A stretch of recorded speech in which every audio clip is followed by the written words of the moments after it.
네, 안녕하십니까. 주식클래스 내일정씨입니다. 오늘은 물리학 공부 좀 해볼까요? LK99 초전도체입니다. 4호 전도체는 초전도체인데 조금 더 구체적으로는 초저온, 지금 현재 우리 일상에 있는 초저온, MRI 찍을 때 사용하는 초저온의 전도체가 아니고 일상적인 상온이나 상압에서도 가능한 초전도체 물질을 국내 연구진이 개발했다는 이슈입니다. 상당히 뜨겁습니다. 이것 때문에 주식시장에서 이미 많은 종목들이 상한가도 형성하고 있고요. 또 하나 마침 또 해외 기관에서 국내 이제 기관 어디에서 이제 초전도체를 개발을 했느냐?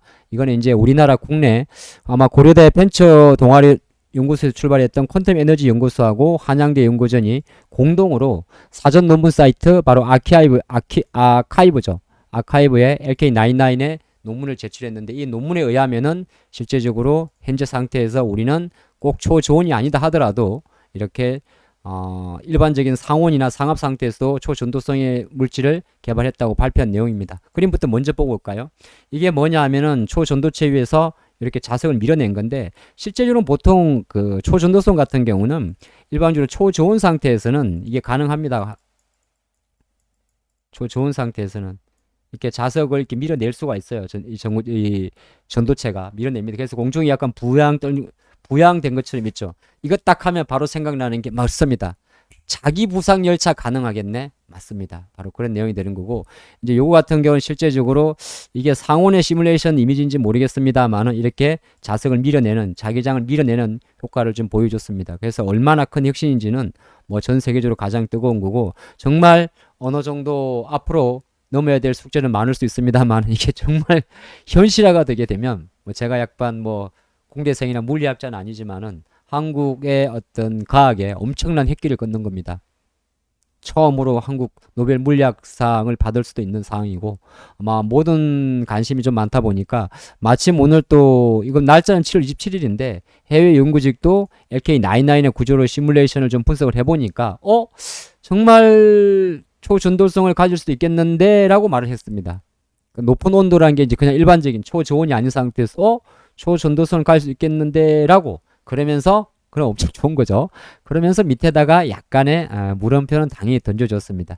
야 근데 이거는 시뮬레이션에 대한 결과이지 실제 물질을 만들 수 있을지에 대해서는 아직까지 지켜야 될 검증해야 될 과정이 많지 않느냐 뭐 이렇게 좀 반응하는 분입니다. 하지만 이제 정시 반응은 상당히 뜨겁다는 거죠. 다시 한번 천천히 보게 되면 국내 연구진 이게 아마 이름이 아까 어디로 그랬죠? 퀀텀 에너지 연구소죠. 네. 퀀텀 에너지 연구소가 이 논문에 제출한 아카이브에 제출한 이름 자체는 상온 상압, 쉽게 말해서 초저온이 아니고 상온 상압, 일반적인 온도에서도 가능한 초전도성 물질을 개발했다 그 내용이고, 그럼 여기서 잠깐 초전도성 물질이 뭔지를 한번 보도록 할게요. 초전도 현상이라는 게 있습니다. 이게 뭐냐 하면 초가 초월했다는 뜻이겠죠.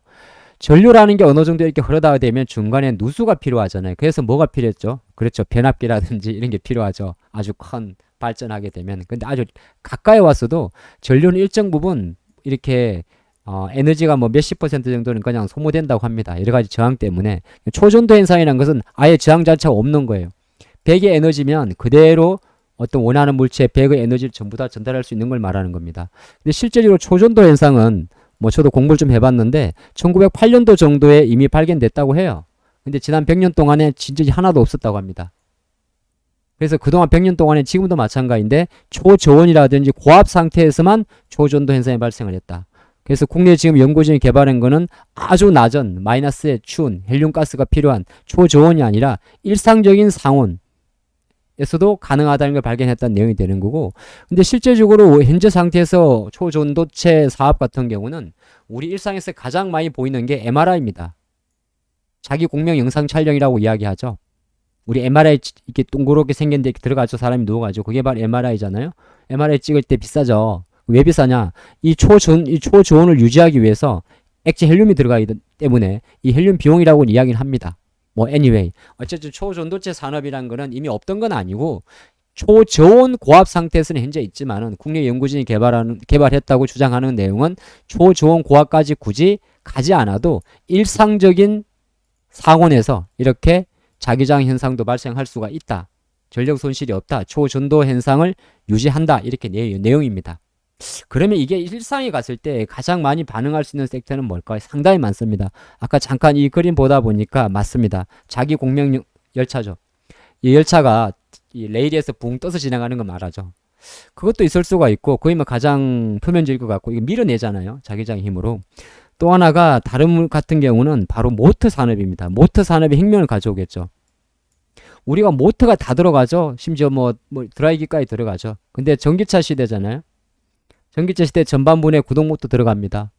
그러면 만약에 정말 상온 상압상에서 자동차를 어떻게 헬륨가스 넣어가지고 냉각하겠어요? 만약 이게 정말 현실화된다면 아직까지 물론 엄청난 많은 캐치는 남았는데 현실화된다면 전력 누수 없이 모터를 100% 완충을 돌릴 수가 있습니다. 전력 에너지가 보통 20% 정도가 날아간다고 이야기하는데 그거 날아가지 않고 그대로 모터에 뭐 모터 회전수가 뭐 초당 뭐 100번 돈다 그러면은 뭐 그냥 100이라는 에너지가 들어갔을 때 그대로 돌릴 수가 있는 거죠. 아예 전기차 산업에서는 혁명이 되는 겁니다. 모터가 근데 전기차면 들어가는 게 아니겠죠. 그래서 저전력으로 모터 승리 유지 가능성이 높은 거죠. 이런 관점을 보시면 좋을 것 같은데 아직 완벽하게 뭐 완성됐다고 볼 수가 없기 때문에 이것 때문에 뭐 예를 들어서 그러면 송배전 관련 큰일 났나 뭐 이제 뭐 전기차 시대 난리 났나 그렇게 볼 건 아닌 것 같고 요거는 요런 이슈가 좀 있다는 걸 좀 말씀을 좀 드리겠고 근데 국내 이제 주식 시장에서는 유독 이제 신성 델타테크라는 종목이 연일 상승세를 보여주고 있어요. 그는 왜 그러냐 하면 아까 잠깐 말씀드렸던 이 국내 아까 어디였다 그랬죠? 제가 퀀텀 에너지죠. 퀀텀 에너지에 투자한 회사가 시장에 나와 있는 이야기로는 LNS 벤처 캐피탈이라고 이야기를 합니다. 이 LNS 벤처 캐피탈 회사가 지금 상온 상압 초전도 체를 개발했다는 퀀텀 에너지에 지분 투자를 했다고 이야기를 해요. 그러다 보니까 거꾸로 돌고 돌아가요. 참 주식시장이 똑똑하죠. 그러면 LNS 벤처 캐피탈의 지분을 갖고 있는 회사가 누구냐? 이렇게 봤더니 시장에서 신성 델타테크라는 종목이 지분 50% 갖고 있고 또 마침 파워로이스라는 기업 자체도 그 벤처 캐피탈, LNS 벤처의 지분을 갖고 있고 이렇게 해서 약간 주도적으로 움직였는데 더 재미난 현상이 생겼어요.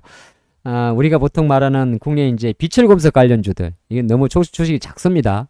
뭐 이구산업이라든지 대창, 고려제강, 모비스, 서원 뭐 약간 비철금속 관련주들이 우후죽순 지금 약간 움직이고 있습니다. 그래서 이거는 주식은 그래도 이게 주식 방송이니까 제가 잠깐 말씀을 좀 드렸는데 어쨌든 시장에서는 아직까지 상당히 많은 캐치 마크를 남겨놨지만은 이런 어떤 획기적인 이슈에 주식시장은 즉각 반응을 한다는 거고 지분 관점에서는 뭐 LNS 벤처 캐피탈의 지분을 투자하고 있는 신성 델타테크와 파워로이스의 변동성이 가장 좋고 그 외에 이제 약간 시장에서는 하도 이게 미국에서도 난리가 나다 보니까 이건 산업이라든지 이구 산업이죠.